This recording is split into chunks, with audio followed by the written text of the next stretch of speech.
Si Augustus Mori ay matagal nang naghahanap ng kasagutan kung paano magkakaroon ng buhay na walang kamatayan. Nang malaman niya ang tungkol kay Ana Yanagi, ang may kapangyarihang magpagaling, ay agad niya itong pinadukot sa kanyang anak na si Kurei. Inatasan naman ni Kurei ang dalawa sa kanyang mga alagad na kunin si Ana. Pagamat sumumpa si Reka na ipagtatanggol si Ana, wala pa rin itong nagawa sa lakas ng mga kalaban. Sa bandang huli na pagkasunduan ni Reka, Ira at Max, nailigtas si Ana kahit na alam nilang mapanganib. Nagawa nilang makapasok sa loob ng palasyo ni Kurei, subalit sinalubong naman sila ng isang estatwa na gumagamit ang laser para sumira ng bagay. Ang batong buhay sa paligsahang nakamamatay.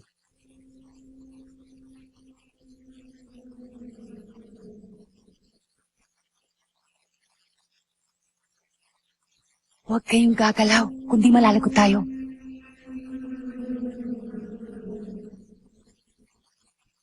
Nangangati ng ilong ko ah.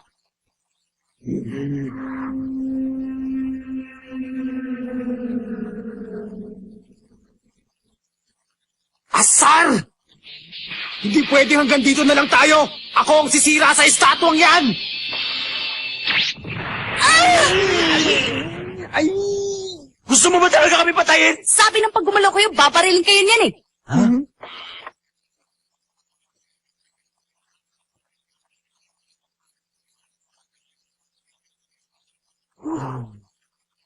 Ba't hindi na siya tumira? Napaso yata yung kamay ko eh. Buti nga sa'yo. Teka, hawak pa lang ang paputok. Tinira na niya sa kamay si Reka. Pero kanina naitapon ko ng panusok at saka pa lang siya tumira. Pareho lang naman ang bilis ng kilos namin ni Reka. Pero bakit yung panusok ang tinira na estatwa at hindi ako? Baka nandun ang sagot kung paano namin ito matatalo.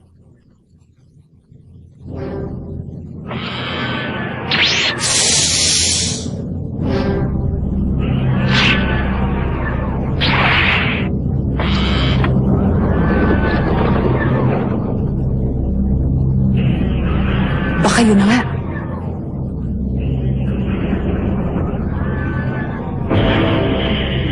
Susubukan ko.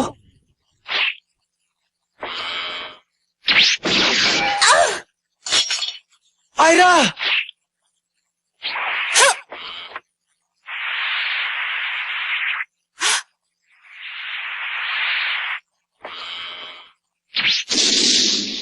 Ang galing mo rin ano? Kinain mo lang lahat ng sinabi mo. Pero ngayon, naitira ko yung pangalawa. Huh? Tama nga. Ngayon alam ko na. Ang kahinaan ni Maria.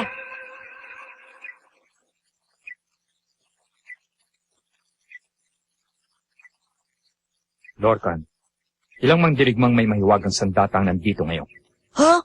Ako, si Gideon, si Tadeo, at saka si Bridget Katashiro. 4 kaming lahat. Sabihin mo maganda silang lahat. Ano? Bakit pa? Hindi naman magtatagal ang mga yan eh. Iba ang nararamdaman ko. Palagay ko'y may mangyayaring nakakaaliw maya-maya.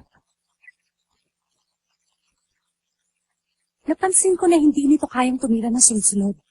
May 1 o 2 segundong pagitan mula sa unang tira, bago sa ikalawang tira nito. Kaya naman pala nagawa mong maibato ang ikalawang palibol. Kayang-kaya pala eh. Kung pagtutulong-tulungan natin, matatalo ang estatwa. Ang kailangan ng timing. Sa pagkakataong ito, ako na ang magiging pain. Huh? Ano sinabi mo? Hindi pa pwede yun. Ako ang dapat na maging pain. Malakas ka lang pero mabagal ka pa rin kumilos eh. Hindi mo maiiwasan ng laser. Ako pa rin ang pinakamabilis kumilos eh. Patay na tayo, Max, kapag ikaw ang ginawang pain. Reka? Hindi. Sorry pero totoo naman na mabilis kumilos si Ira at makakaiwas pa sa laser. May tiwala ako sa kanya. Ngayon, ako naman ang wawasak sa estatwa. Payag na ako. May tiwala rin ako kay Ira. Eto na. Huwag kayong kukurot dahil sa isang saglit lang tapos na to. Sige. Okay. Sige, tumira ka lang hanggang gusto mo. Hindi ako natatakot sa'yo. Patay kang bata ka! Ha! Ah!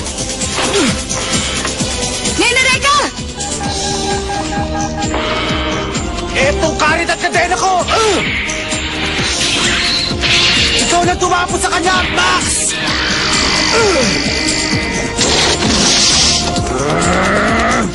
Ngayon lang ako papatol sa babae!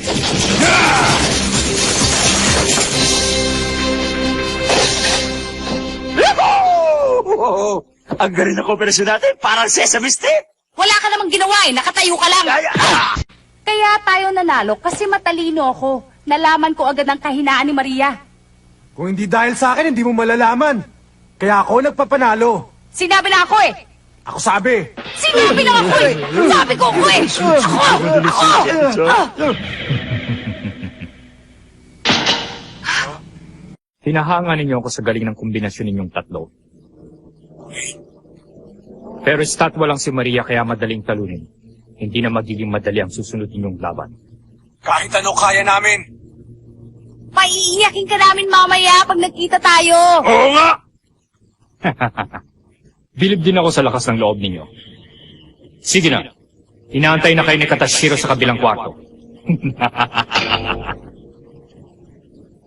Katashiro? Sino naman yun?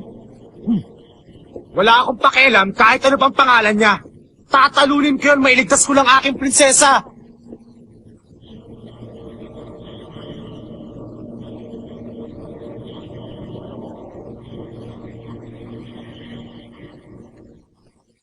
Dalian mo. Teka. So, this Leylon guy's in here? What should we do, Rekha? It's gotta be another trap. Huh. Trap or not, it doesn't really matter. If this is the only way, then we gotta go. I say we attack head on! Huh?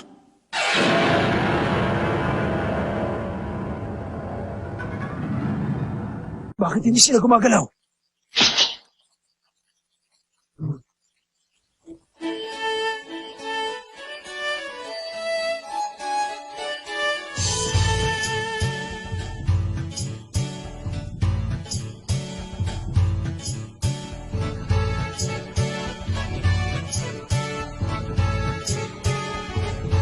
Manikin pala eh.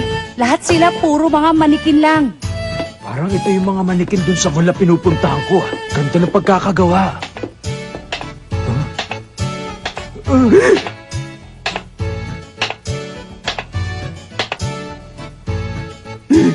Baka ikaw yung kapatid ni Chucky ah. Lumayo ka sa akin!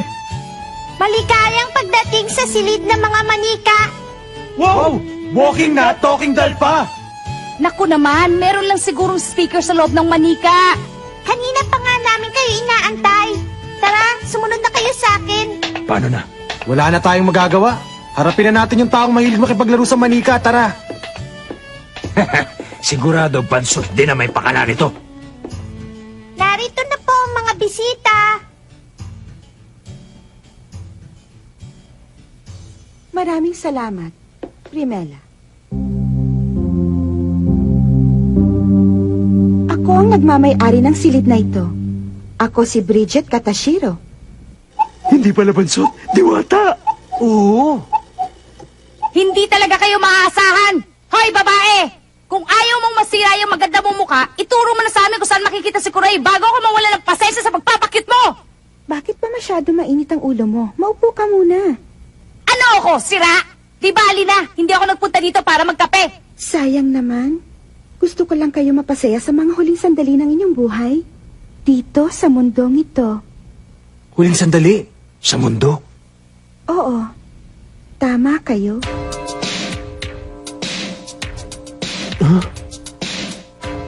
Ito na ang huli niyong sandali.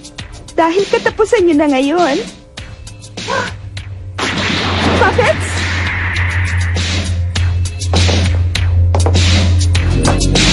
Ha? Buhay sila! Matatapos ang laban na hindi man lang ako mapapagod.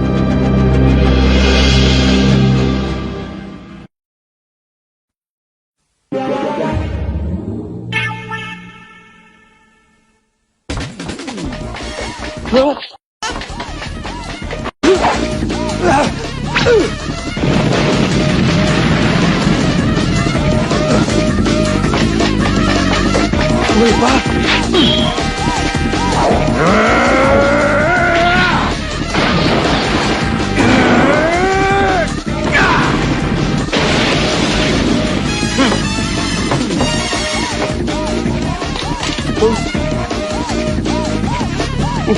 Wala nang ulo, pero nakatayo pa rin.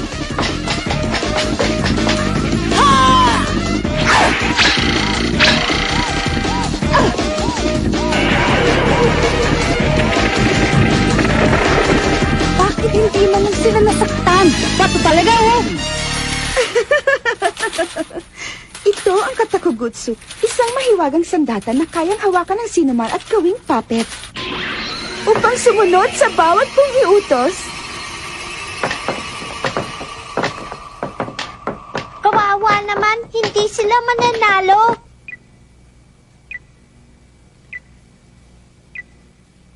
Hindi pala nila kaya ang ganong klaseng labanan. Mas mahina pala sila kesa sa aking inaasahan. Takbo na!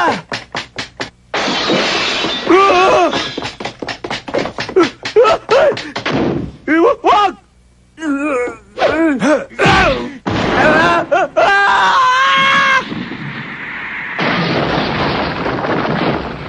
Sorry Ang kulit-kulit talaga ng mga yan, oh. Parang mas dumami pa yata sila.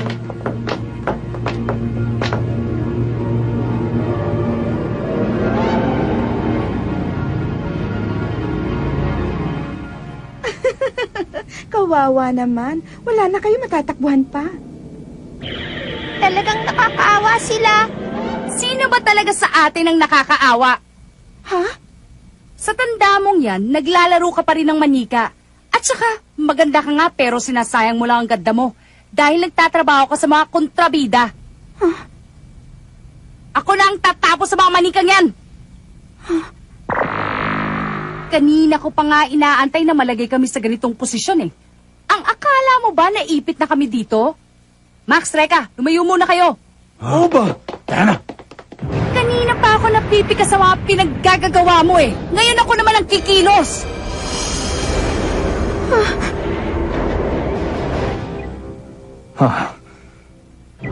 Alam ko ang kapangyarihang yun.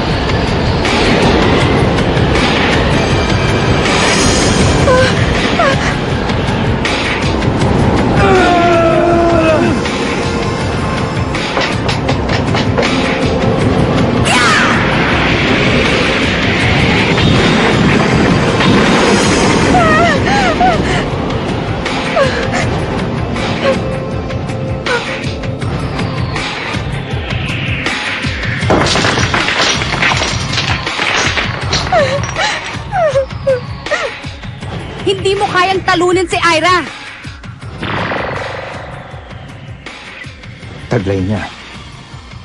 Ang isa sa mga makapangyarihan sandata ng Hokage. Ang mahiwagang Fujin. Pero paano kaya niya nakuha ang ganoong kataas na uri ng sandata? Sabihin mo na itigil muna ang pagsuri kay Ana. Ang bangis mo talaga, Ira! Lalo pang lumakas sa kapangyarihan mo mula na maglaban tayo! Siyempre naman, hindi palaging ganun na lang. Kahit paano kailangan gumaling. Ang mga manika ako. Kawawa naman. Nadurog na silang lahat. Oo nga, wala na sila. Ngayong wala ka ng mga puppet na mapapaandar pa, sumuko ka na, dali mo na kami kay Kuray para makaharap siya. Yan ang akala mo. Ha? Sinira mo ng lahat ang aking pinaghirapan. Pinagputol-putol mo pa ang kanilang katawan. Hindi kita mapapatawad para sa aking mga manika at kay Kuray. Pinapangako kong tatapusin ko na kayong lahat. Reka, Max, wag na kayong makikialam. Pabayaan nyo na ako sa laban na ito. Ano sa palagay mo? Susunod ba tayo? Pag nakailam tayo, magagalit sa atin si Ira. At isa pa, ayoko rin namang manakit ng babae. Mag-iingat ka, Ira.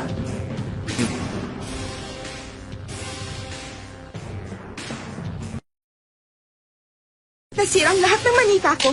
Ikaw ang unahin kong patayin. Ang dami mo pang sinasabi! Tignan natin kung magagawa mo! Laban na!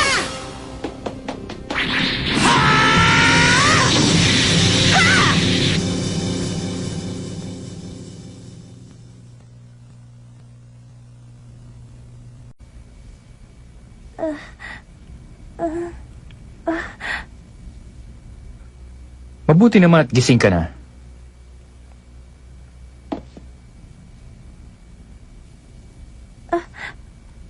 Anong nangyari sa kanila? Ano sa palagay mo ang nangyari? Patawad kung naging marahas ako kanina. Pinasuri lamang kita na parang medical check-up. Wala kang dapat alalahanin, Ana. Pareho ka pa rin ng dati. Ang mga mata niya, bakit parang may dinaramdam siya? Kaya lang, ang lahat ng mga nangyayari ngayon ay nakasalalay sa iyong isasagot mula ngayon. Si Ira!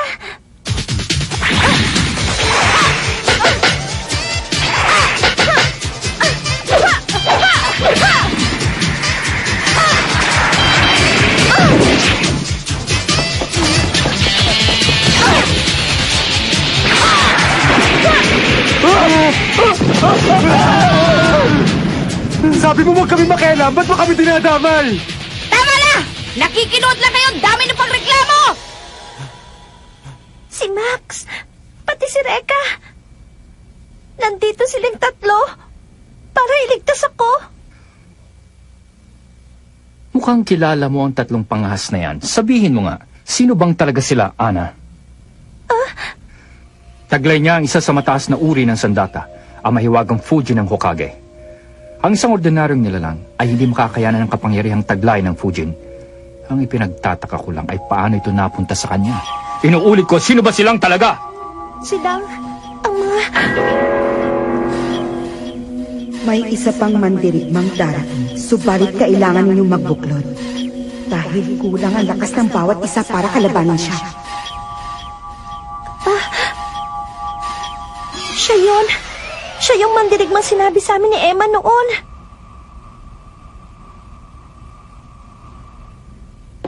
Mga kaibigan ko lang sila.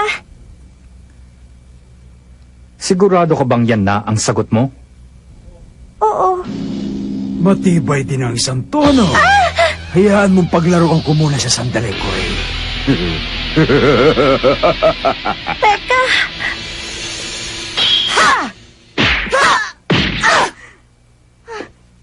Anong problema? Hanggang dyan ka na lang ba? Itapo mo na lang yung espada mo! Hindi mo naman pala ginagamit eh! Tama ka.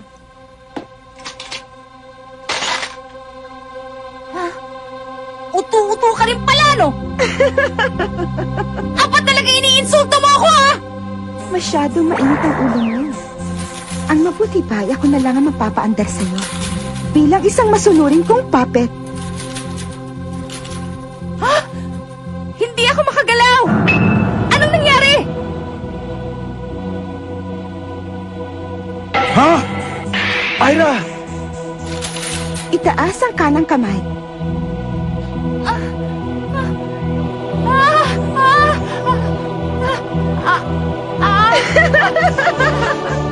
Ang akala mo siguro tumitira lang ako nang wala. Pwes, nagkakamali ka. Dahil isa-isa kong kinabit ang aking mahiwagang sinurid sa iyong katawan habang tayo'y naglalaban. Ngayon, ni daliri mo hindi mo magagalaw nang hindi ko sinasabi. Ira! Ngayon, pagbabayaran mo ng mahal ang lahat ng mali kang winasak mo.